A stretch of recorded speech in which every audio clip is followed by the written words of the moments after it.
కుటుంబ కలహాల్లో నటుడు మంచు మనోజ్కు తీవ్ర గాయాలైనట్టు తెలుస్తోంది. మోహన్ బాబుతో పాటు తనపై మంచు విష్ణు అనుచరులు దాడి చేశారంటూ జీ తెలుగు న్యూస్తో స్వయంగా చెప్పారు మంచు మనోజ్. స్కూల్ ఆస్తుల విషయంలో మంచు ఫ్యామిలీలో కొన్ని రోజులుగా గొడవలు జరుగుతున్నాయి. తాజాగా అవి పతాక స్థాయికి చేరుకున్నాయి. తన తండ్రి మంచు మనోజ్ ఆరోపించారు. అటు తనపై మంచు మనోజే దాడి చేశారంటూ మోహన్ బాబు చెప్పినట్టు సమాచారం.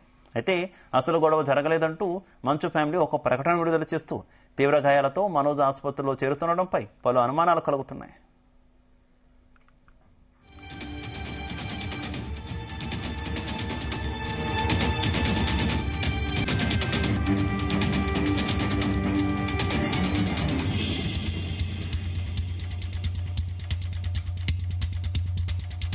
ఇదే విషయానికి సంబంధించి మరింత సమాచారం పహాడీ షరీఫ్ పోలీస్ స్టేషన్ నుంచి మా crime bureau chief Raviteja live ద్వారా అందిస్తారు.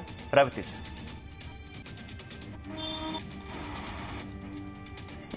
అఫీషియల్ గా పోలీసులకు ఫిర్యాదు చేయడానికి సిద్ధమవుతున్నట్టుగా తెలుస్తోంది. ఇంతకు ముందే మనోజ్ ఒక మెసేజ్ కూడా రిలీజ్ చేయడం జరిగింది. బంజారాహిల్స్ రోడ్ నెంబర్ 12లో ఉన్నటువంటి టెక్స్ హాస్పిటల్ కి తను గాయపడ్డటువంటి గాయాలన్నీ కూడా వైద్యులకు చూపించడానికి తనే స్వయంగా తన కారులో ఆసుపత్రికి వెళ్లి చికిత్స తీసుకోవాలంటూ కూడా ఈ మెసేజ్ మీడియాకు అందించడం జరిగింది.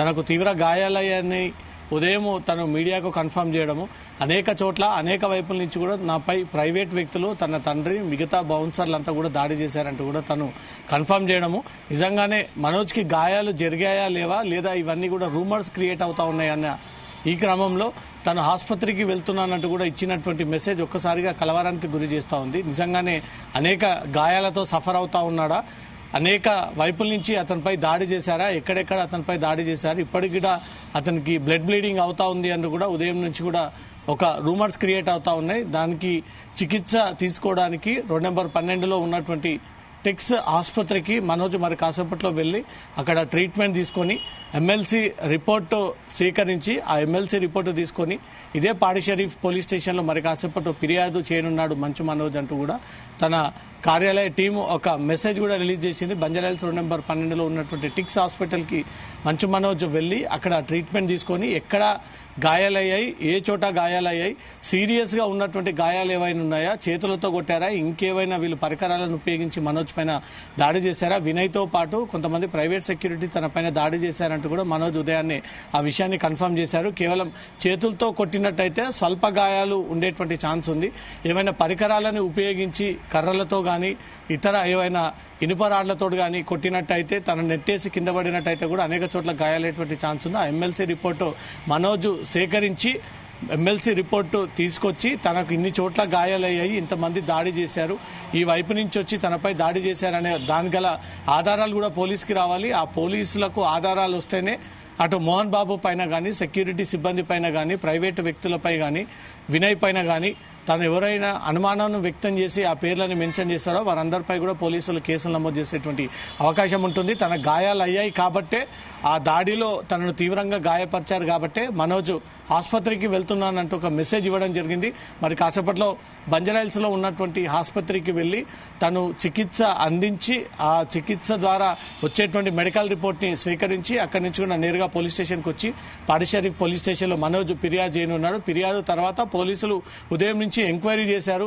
ఫ్యామిలీ డిస్ప్యూట్ అయితే కొట్టుకునేంత వరకు పరిస్థితి ఎందుకు వెళ్ళింది, గతంలో నుంచి కూడా ఈ ఫ్యామిలీ డిస్ప్యూట్స్ అందరి మధ్య సాగుతూ ఉన్నాయి, దీని గల కారణాలు ఏంటి, ఈరోజు ఎవరిపైన దాడి చేశారు, మనోజ్ ఒకవేళ ఎమ్మెల్సీ రిపోర్ట్ని తీసుకొచ్చి పోలీసులకు సబ్మిట్ చేసినట్టయితే మనోజ్ బాధితుడి కిందికి పరిగణిస్తారు కాబట్టి బాధితుడు ఇచ్చినటువంటి ఫిర్యాదు పైన మోహన్ బాబు మీద కానీ, వారి అనుచరుల బృందం మీద కానీ, ప్రైవేట్ సెక్యూరిటీ మీద కానీ, బౌన్సర్ల మీద కానీ పోలీసులు కేసు నమోదు చేసేటువంటి అవకాశం ఉంటుంది.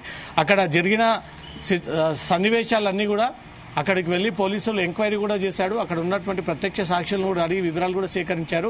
కానీ ఫిర్యాదు రాకుండా పోలీసులు కేసు నమోదు చేసుకొని ఎవరిపైన చర్యలు తీసుకోలేనటువంటి పరిస్థితి కాబట్టి తను ఎమ్మెల్సీ రిపోర్ట్ తీసుకున్న తర్వాత ఎన్ని చోట్ల ఏ వైపులా గాయాలయ్యాయి, ఎవరెవరు దాడి చేశారంటూ కూడా మనోజ్ గుర్తించి ఆ ఎమ్మెల్సీ రిపోర్ట్ తీసుకొచ్చి పోలీసులకు ప్రొడ్యూస్ చేస్తే పోలీసులు ఇమ్మీడియట్గా దీనిపైన తెలిసి దాడి జరిగినట్టయితే అటెంప్ట్ మర్డర్ కింద పోలీసులు కేసు నమోదు చేయడము, లేదా అనుకోకుండా జరిగినటువంటి పరిణామాల్లో దాడి జరిగినట్టయితే పోలీసులు ఇంకో సెక్షన్ కింద కేసు నమోదు చేసి చర్యలకు సిద్ధమయ్యేటువంటి అవకాశం ఉంది. శివ, అయితే ప్రస్తుతం దీనికి సంబంధించి పోలీసులు ఏమైనా స్పందించి మీడియాతో మాట్లాడిన పరిస్థితి ఏమైనా ఉందా రవితేజ?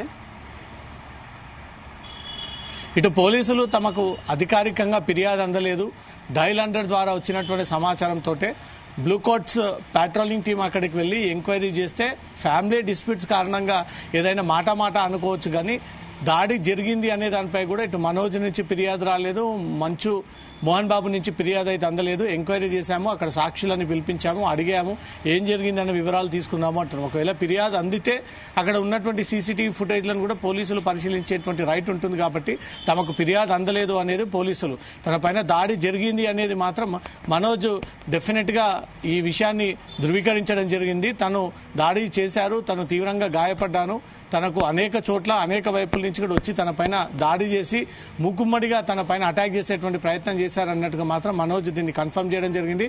ఆ గాయాలతో బంజారాహిల్స్ 2/12లో ఉన్నటువంటి టెక్స్ ఆసుపత్రికి వెళ్లి ఆసుపత్రిలో చికిత్స తీసుకొని ఎక్కడెక్కడ గాయాలయ్యాయి ఆ పూర్తి రిపోర్ట్ అంతా కూడా ఎమ్మెల్సీలో తను చేయించుకొని ఆ ఎమ్మెల్సీ ద్వారా వచ్చినటువంటి రిపోర్ట్ అంతా తీసుకొచ్చి పోలీసులకు ప్రొడ్యూస్ చేసి ఆ తర్వాత తన తండ్రి పైన ఫిర్యాదు చేస్తాడా, వినయ్ పైన ఫిర్యాదు చేస్తాడా, ప్రైవేట్ సెక్యూరిటీ వారి పైన ఫిర్యాదు చేస్తాడా, బౌన్సర్ల పైన ఫిర్యాదు చేస్తాడా, అతను మెన్షన్ చేసేటువంటి పేర్లను బట్టే పోలీసులు వారి పైన కేసు నమోదు చేసేటువంటి అవకాశం ఉంటుంది.